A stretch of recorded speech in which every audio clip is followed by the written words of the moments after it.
Okay, pag-usapan natin ito. Magandang araw po sa inyo mga kapatid. Ako po si JDB, ang inyong abaglingkod. So pag-usapan natin itong nangyari po kay dating Pangulong Duterte. Hindi ho ba pinipigilan nila itong pagsasampa ng kaso laban sa kanya?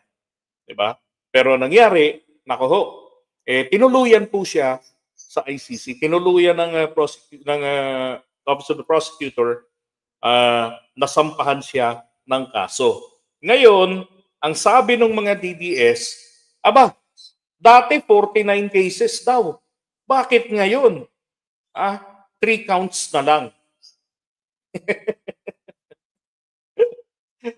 Bakit 3 counts na lang daw? And therefore, dito na dapat yan litisin. Kasi 3 na lang naman eh. Diba? Ngayon, alam nyo, ganito yan eh. Siguro, because of intellectual barrier or ako malabo naman yun.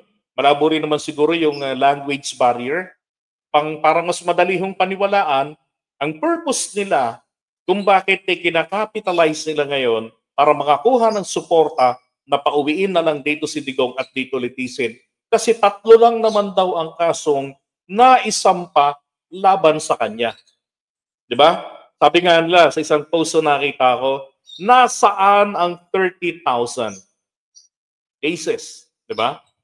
Na kasong inireklamo laban kay Digong, yung EJK, yung sa war on drugs niya, yung ganon. Now, ang nakakatawa po dito ay hindi po nila binasa yata o kung binasa man nila, sinadya po nilang gamitin ang salitang 3 counts. Kasi sa Pilipinas, kapag sinabi mong 3 counts, ay 3 magkakahiwalay na mga kaso ito. Pero sa ICC po, this terminology is totally different. Okay? 49 cases po, 49 incidents. They use incidents doon sa ICC. Katunayan, tawag dito, yung may tinatawag yan na count 1, ganun, count 2, count 3. Yung una po ay 9 na kaso. Yung sumunod naman po rito, yung count 2, ay 4 na kaso. And then yung pangatlo, ang pinakamarami ay 34 na kaso po or incidents, ang tawag nila doon sa bawat isa. Now, ito ho yun eh. Para maging malinaw. Sa balita nga kahapon, ICC bears charges versus Duterte involving 78 victims in 49 incidents. See? 49 incidents pero 78 po yung biktima. Bakit hindi 78 din? Kasi ang tinitignan dito ng ICC ay hindi po ang individual cases, kung hindi ang pattern. Kasi tinitignan dito, bakit pattern? Para magkaroon ng pattern, kinakailangan ay mayroong systematic, mayroong sistema, may pamamaraan. Yun ang ini-establish nila rito. At pag yun ang nakita nila, nako po, tagilid ang lagay ni Digong. Now, eto yan eh. Count 1, yung ginawa po niyang pagpatay sa mga pagpatay noong sa Davao City during the mayoral period by the DDS. Mayor siya noon. So, siyam po yung kaso. Okay? Ayan o. Perpetrated by members of Duterte Death Squad in or around Davao City between 2013 and around 2016 while Duterte was mayor of Davao City. Kung saan siya ay merong formal supervision and control sa mga Davao Police. Yung mga police, ginamit niya, ginawa niyang mga alipores niya, mga bodyguards niya, habang yung kanyang mga DDS, yung mga grupo ng tagapatay niya, tagapuksa niya, ay nag-ooperate. So yan po. Okay? So siyam yan, dyan sa count 1. Ano, nandiyan naman And then, eto rin, count 2. Murders of high-value targets during the presidential period So, nung presidente na siya, ito. So, kung naalala ko itong high value targets na ito, merong part dito na natalakay doon sa Senado. Ay, sa Senado, Senate at sa House of Representatives yan. No, kaya nga si dating Senator Trillanes palagi doon kasi kumukuha ng mga ebidensya at pino-forward ka agad since under oath yung pagdinig, pino-forward niya agad sa ICC. So ilan po yung kaso rito? 4, 10 hanggang 14. Okay? Sabi diyan were perpetrated by members of national network.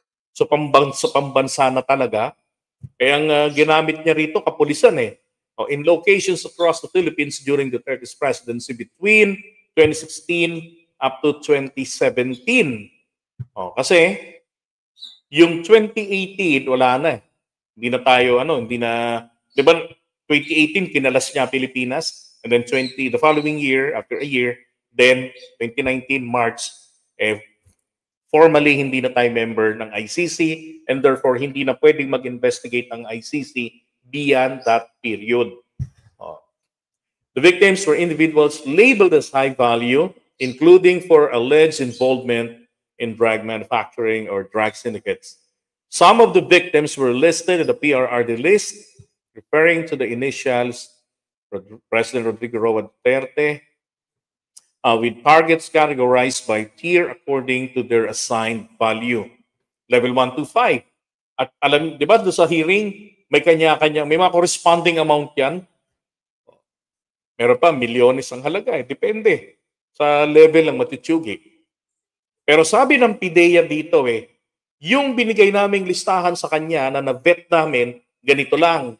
Pagdating doon sa listahan ng presidente, gano'n na. Paano ang vetting process ni Digong doon, di ba? Kaya yari siya dyan. Police secure a target and the list could access the covert reward system, ako yari ka buong ko talaga rito, which existed outside of the regular formal reward system and receive a payment ranging from 50,000 to 1 million pesos depending on the level of the target. Ito yung mga taong binubuyagyang niya na meron akong list matrix, yung mga ganun-ganun niya noon. Yan yun. Ayabangan niya Tapos, ito. Count 3. Murders and attempted murders in barangay clearance operations during the presidential period. Ito naman yung mga low-level targets nila. Doon sa mga barangay na, sinuyod na. Diba? Hindi sabi ko wala naman ako, para sa akin, wala problema yung ginawa niya.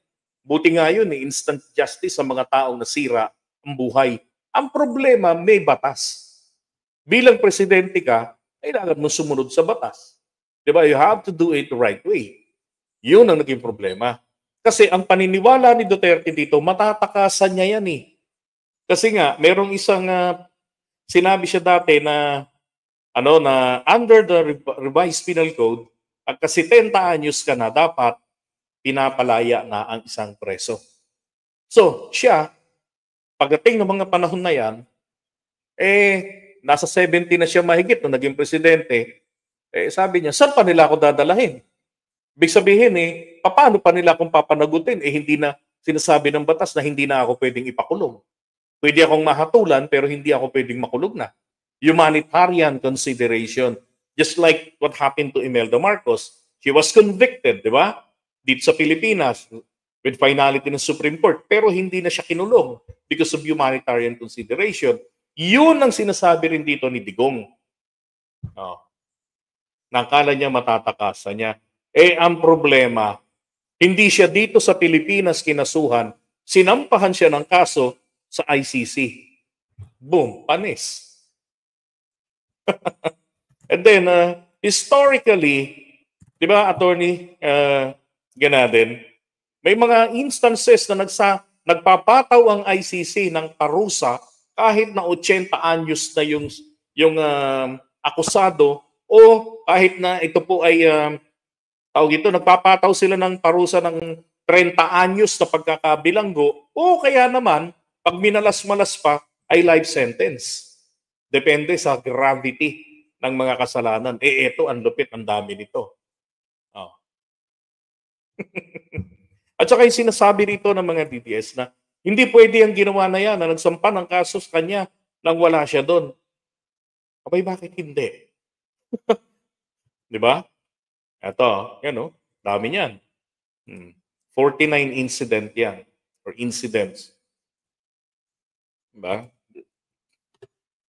Ayan, lista ko na dyan. Summary yan. Una, 9. Pangalawa, 4. Pangatlo, 34. So, eto ngayon po, Article 61, confirmation of the charges before the trial. Sabi, within the reasonable time after the person's surrender or voluntary appearance before the court, the pretrial chamber shall hold a hearing to confirm the charges on which the prosecutor intends to seek trial. The hearing shall be held in the presence of the prosecutor and the persons charged, as well as his or her counsel. The pretrial chamber may, upon request of the prosecutor or in its own motion, hold a hearing in the absence of the person charged to confirm the charges on which the prosecutor intends to seek trial when the person has waived his or her right to be present, or kung tumakas daw po. Okay? Kung tumakas naman daw po, kinakailangan nagkaroon ng mga reasonable steps na ginawa para ito'y mahagilap, kaya lang talagang hindi na nga po mahagilap itong tao. Now, and to inform the person of the charges and that hearing to confirm those charges will be held. In that case, the person shall be represented by the counsel. So kung walang abogado, kung wala si akusado, yung abogado. Okay? Now, malamang sa malamang, di ba? Kahit hindi naman po sumipot si Duterte dito, yung abogado, papasabihan. Paano kung ayaw umattend ng abogado, hindi ho po pwede yun. Bakit? Masasanction siya ng ICC. Di ba? Kailangan niyang i-represent yung kanyang kliyente. Kasi si Duterte hanggang ngayon, hindi niya kinikilala yan. Yung kapangyarihan ng ICC laban, yung kapangyarihan yung jurisdiction ng ICC over him.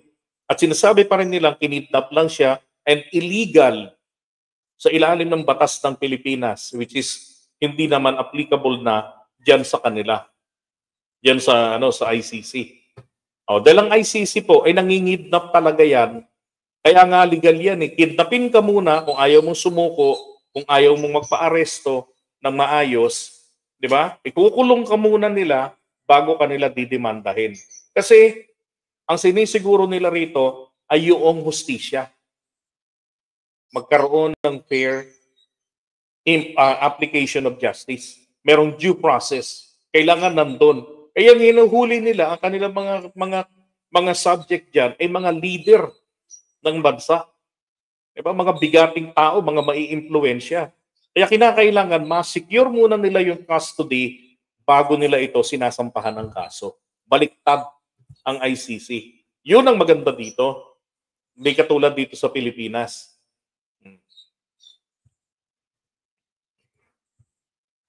Ayan eh. Okay? Yan sinasabi nila kasi na na 3 lang daw yung kaso ni Duterte sa ICC, 3 yung naisampa, 3 incidents. 3 yung kasong naisampa daw, Diyos ko po. 3 counts, gano'n, 3 counts lang daw yung kaso. Hindi, misleading sila. Ito ang liwaliwanag, di ba? Kahit wala si Digong, carry lang. Diba? Matutuloy, natuloy na nga yung pagsasampa ng kaso laban sa kanya. Tapos ang pinakakalat nila, hindi na makaalala ng mga events. Isang malaking kasinungalingan sapagkat nung pong makatapos yung kaguluhan dun sa Mindiola, noong September 21, sabi ni Sara, nag-alala daw si Digong. Diba? Kung yan ulyanin na, buti na lang ay nako. Mismo si Sara ang ang kumokontra ron sa argumento ni Digong at saka nito ni nung kanilang abogado eh. Yung dramang Paawang Bukid, hindi umuubra tuloy. Nabubuking. Oh, saan ka nakakita na merong dementia na biglang nag-alala? Ko, baka magkagulo sa Pilipinas. Ay, nako. Yeah, that's correct na hindi alam nila na by batch yung kaso na sinasampad yan sa ICC. So, ang isip lang nila, 3 counts, 3 pieces. At hindi nila iniisip o kunwari lang sila talaga kahit alam nila na ang tinitignan diyan is yung pattern. 'Di ba? Kailangan establish yung systematic eh. Kaya nga ang kaso ron pang mass murderer talaga eh, 'di ba? Ay nako.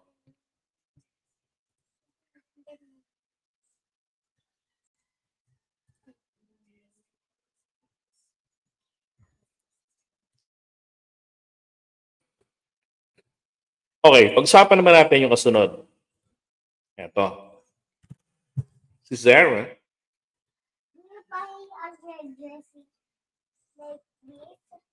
Palagay ko hindi na nga. Palagay ko. My birthday.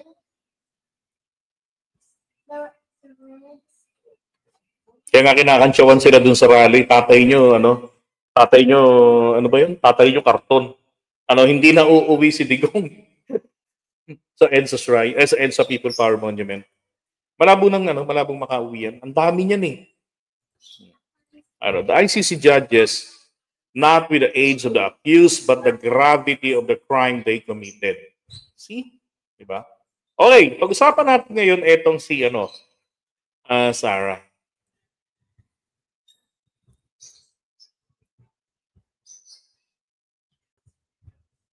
Good morning po sa inyong lahat mga kapatid. JDB uli ang inyong kabaglingkod. Pag-usapan natin ngayon itong si Sarah na hindi ho natuwa si VP Sara sa ginawang pagdalaw ng Philippine Consular Office sa tatay niya. Diba? Medyo dito ako nagduda. Sa katunayan, sa katotohanan ng kanilang sinasabi na si Digong ay meron ng karamdaman na hindi na siya, yung kondisyon niya, yung mental condition niya na hindi na siya makaalala. At dapat payagan na ng gobyerno ng Pilipinas na makauwi na. Diba? Kasi hindi na makakapambulabog sa pamahalaan. Humanitarian consideration na lamang payagan ng makauwi. Yun ang inilalaban ng kanilang abogado eh. So, para po sa akin, napakaganda kung merong taga-gobyerno ng Pilipinas ang makakakita ng kanyang tunay na kondisyon. Makakausap siya, ma-evaluate nila ang kanyang totoong kalagayan.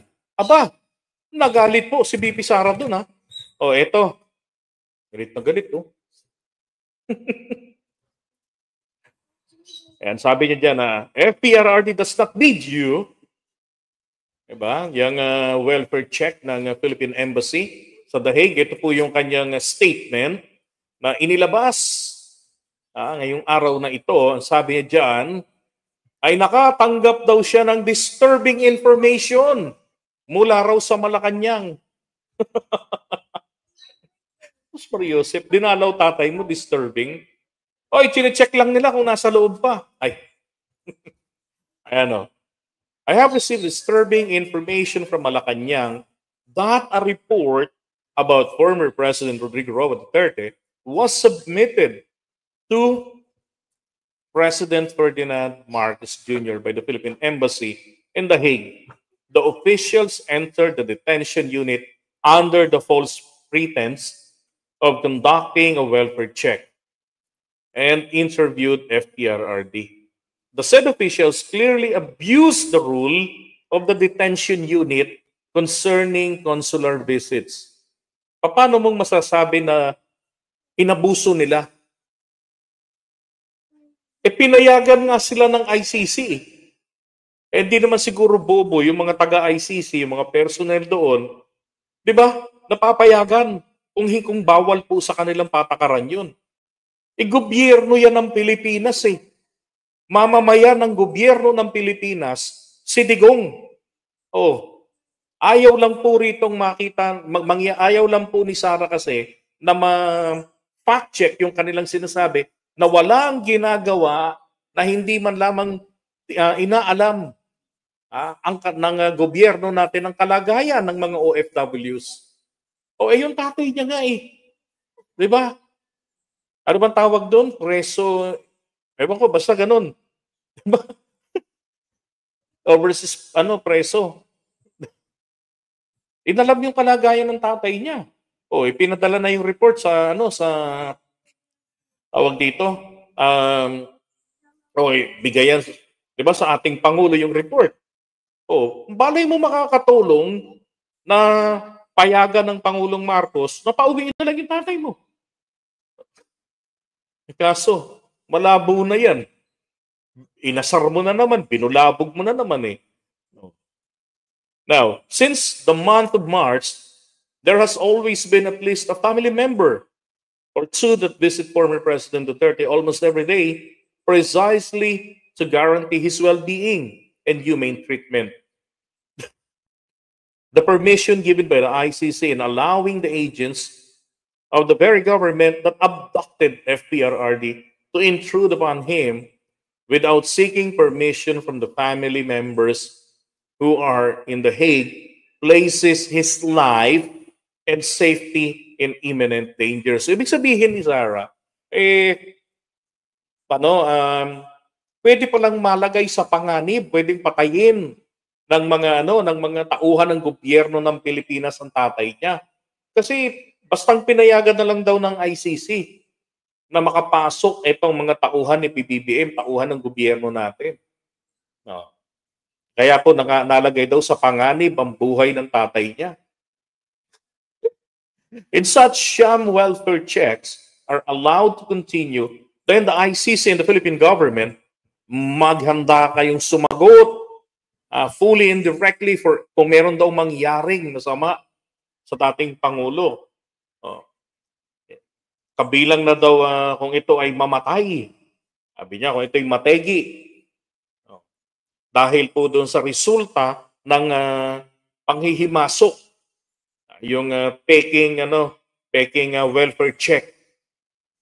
So she is actually painting a picture na kapag susunod na sabihin nila, may sakit si Digong, dahil po hinawaan ng sakit ng mga to, ng mga nagpunta. Ganon. Kapag namatay, sabihin nila, nilason ng mga tauhan ng gobyerno ng Pilipinas para magkaroon ng dahilan ng mga utong-utong DDS na magwala. Uto-uto pa naman yung mga yan. Hindi sila capable na mag-isip. Di ba? Paniniwalaan lang nila basta sinabi ng kanilang prinsesa, nako, mauulol na sa galit ang mga yan, magrarally na naman. And these are nothing but orders from President Marcos disguised as consular functions, and we strongly object to such visits. FPRRD does not need you. Our family will take care of him. Yun naman pala eh. President Marcos should know that we have several overseas Filipinos around the world detained, distressed, abandoned, and neglected, who have not had the benefit of a single welfare check from the Philippine government. Paano mo nalaman? Diba? They need you, but you have failed them. Yun ang kwento. Bakit? Ilan ba yung mga nakulong doon? Lalo nga sa pati nga yung pagrally-rally lang ng, di ba nung nakaraan? Dahil sa tatay mo, nakalaya. Di ba? Naasikaso ng